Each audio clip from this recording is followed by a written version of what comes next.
உலகம் ஃபுல்லாக இருக்கிற என்னுடைய சீடர்களும் பக்தர்களும் அனைவரும் இந்த சாய் தர்மா டிவியை பார்த்து சப்ஸ்கிரைப் பண்ணுங்க, எல்லாரும் வரவேற்பு கொடுங்க. இன்னும் மேலும் அவருக்கு ஊக்கத்தை அளிக்கும் போது இன்னும் பல நிகழ்ச்சிகளில் உங்களுக்கு பல விஷயங்கள் வெளியே வர இருக்கிறது.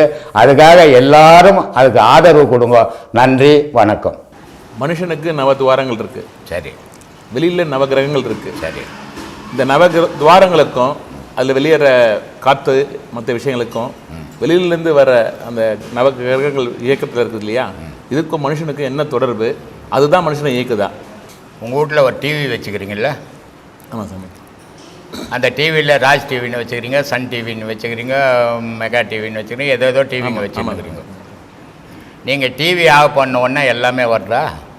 இல்லை சாமி, எது வைக்கிறோமோ அதுதான் வருது. அப்போ இது வச்சா தான் அது வரும். ஆமாம். எல்லாமே சாதாரணமாக நேராக வர்றது. அதே மாதிரி நவதுவாரத்தினுடைய இயக்கமும் நவகிரகத்தினுடைய இயக்கமும் சேரும்போது தான் ஒன்று சேரும். இது சேராத போது அது தனியாக இருந்துடும், இது தனியாக இருந்துடும், இது உபாதையை கொடுக்கும். அப்போது அது சேரும்போது அந்த உபாதையிலேருந்து விலகிடும். இதுக்கு கோவிலுங்களில் சன்னியேஸ்வரன் கோயிலுன்னு ஒன்று வச்சுருப்பாங்க. அங்கே ஒரு 9 சிலைகள் வச்சுருப்பாங்க. அந்த 9 சிலைகளில் ஒரு நாளைக்கு 9 சுற்றணும்னு சொல்லியிருப்பாங்க. இது ஏன் அந்த 9 சிலையை சுற்றணும்? அந்த 9 சிலையை சுற்றினா தான் உன் கிரகம் சரியாகுமா, இல்லை அந்த கல் சிலை தான் உன்னை சரி பண்ணுதா அப்படின்னு யோசித்து பார்க்கணும். நீங்கள் இதெல்லாம் யாரும் யோசிக்கிறது இல்லை. யோசிக்காமல் ஏதோ போய் சுற்றிட்டு வரோம், அவ்வளோதான் சார்.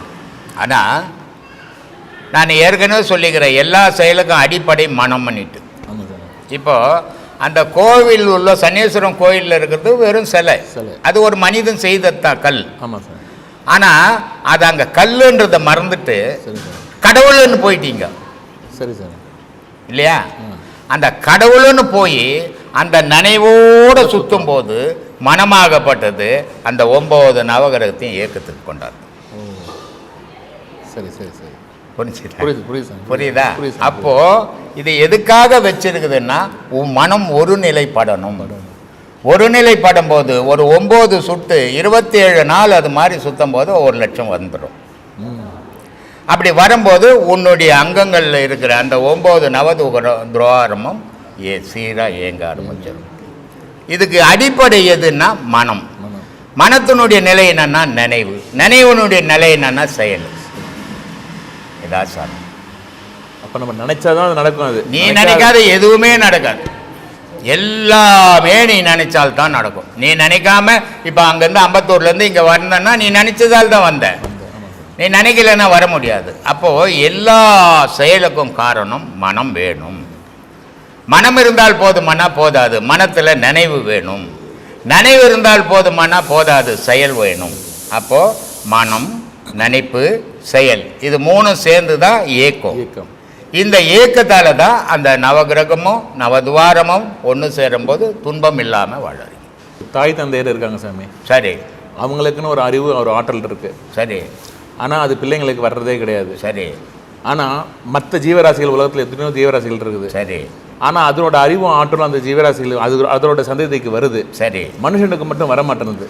இதுக்கு என்ன சாமி காரணம்? மற்ற ஜீவராசிகள்லாம் இயற்கையோடு வாழுது. இப்போ ஒரு புலி குட்டி போட்டதுன்னா அந்த குட்டிக்கு பேரும் புலி தான். புலி குட்டி பெரிய புலி இருந்தது, அது குட்டி போட்டது, அது பேரும் புலி தான். அந்த பெரிய புலி எப்படி துணிமணி இல்லாத, வீடு வாசல் இல்லாத, பொண்டாட்டி புள்ள குட்டி இல்லாமல் வாழ்ந்ததோ அப்படியே அது தாய் புலியும் குட்டி புலியும் வாழுது. அப்போது அது எங்கிருந்து வந்ததோ அதனுடைய இயக்கம், அதனுடைய செயல், அதனுடைய குணம், இது 3க்கும் இது வந்து குட்டிக்கு வந்துடுது.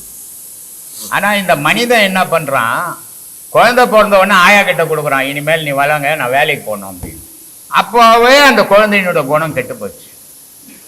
ஒரு குழந்தைய பெற்று எடுத்த உடனே மனிதன் சொல்கிற விஷயம், இந்த நாட்டில் நீ ராஜாவாக வாழணும், நீ மந்திரியாகி போகணும், நீ பெரிய இன்ஜினியர் ஆகிடணும், நீ பெரிய டாக்டர் ஆகிடணும், இப்படி சொல்லலாமா அப்படின்னு கேட்டால் அவங்க என்ன சொல்லுவாங்க, நல்லத்தனங்க சொல்கிற, இது நல்லது இல்லை, அவனுடைய மனத்தை கெடுக்கிற வழி இது. ஏன்னா அவன் சுயமாக வளரவே விடலை. நீ சுயமாக வளர விடாத அவனுடைய காதில் அதான் மந்திரம் ஓதுவாங்கன்னு தெரியுமா, அந்த மாதிரி அந்த இளமையில வர குழந்தைக்கு ஓதி ஓதி ஓதி உன்னுலேருந்து அவனை மாறுபட்டு வளர்த்துட்டீங்க. அப்புறம் அவன் எப்படி உன்ன மாதிரி இருக்க முடியும்? அதனால இருக்க முடியாது. ஒரு தாய் தகப்பன் அப்படின்ற எப்படி இருக்கணும், எதுவாக இருக்கணும், அதை நம்ம சிந்திச்சு பார்க்கணும். இதை ஒவ்வொரு தாய் தகப்பனும் சிந்திச்சு பார்க்கணும். நான் தாய்ங்க, நான் புள்ள தகப்புங்க. என் புள்ள மாதிரி ஊரில் புள்ள இல்லைங்க, என் பொண்ணு மாதிரி ஊரில் பொண்ணு இல்லைங்க. இங்கேயே நீ அறியாமையில் வந்துட்டேன்னு அர்த்தம். தகப்பன் தாய் அன்பையும் பாசத்தையும் கலந்து கொடுப்பா ஒரு குழந்தைக்கு. என்ன கொடுப்பா? அன்பையும் பாசத்தையும் கலந்து ஊட்டுவா ஒரு தாய். தகப்பன் அன்பை மட்டும் ஊட்டுவான். ஏன் தாய் பாசத்தையும் அன்பையும் கலந்து ஊட்டுறா, தகப்பன் அன்பை மட்டும் ஊட்டுறான்னா, தகப்பனுக்கு பாசம் இல்லைன்னு அர்த்தம் இல்லை. அந்த பாசத்தை அந்த பிள்ளை மேல காட்டும் போது அந்த பிள்ளை கெட்டு போகும்.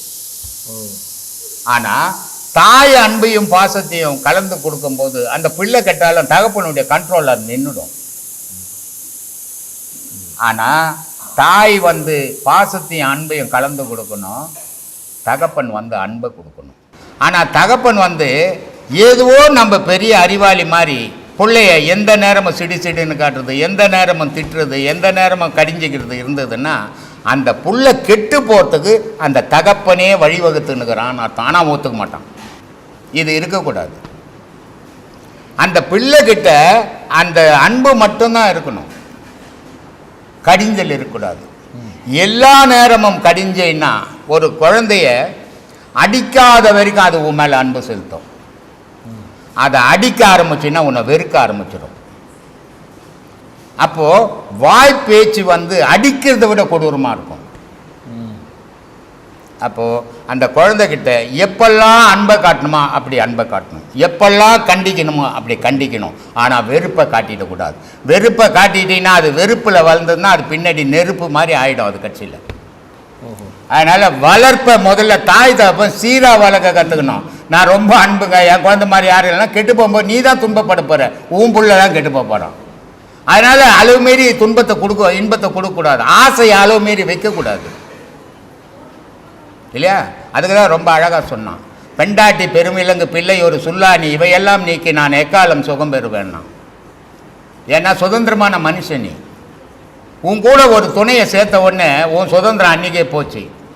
ஆனால் அந்த சுதந்திரமாக கூட இருக்கலாம், நீ அடிமையாகிடக்கூடாது. பெண்ணுக்கு அடிமையாயினா உன் வாழ்க்கையே அடிமை தான். நீ எதுக்குமே இனி உபயோகப்பட முடியாது. அவளை கேட்காத நீ எதையுமே தனித்து செய்ய முடியாதாயிடுவேன்.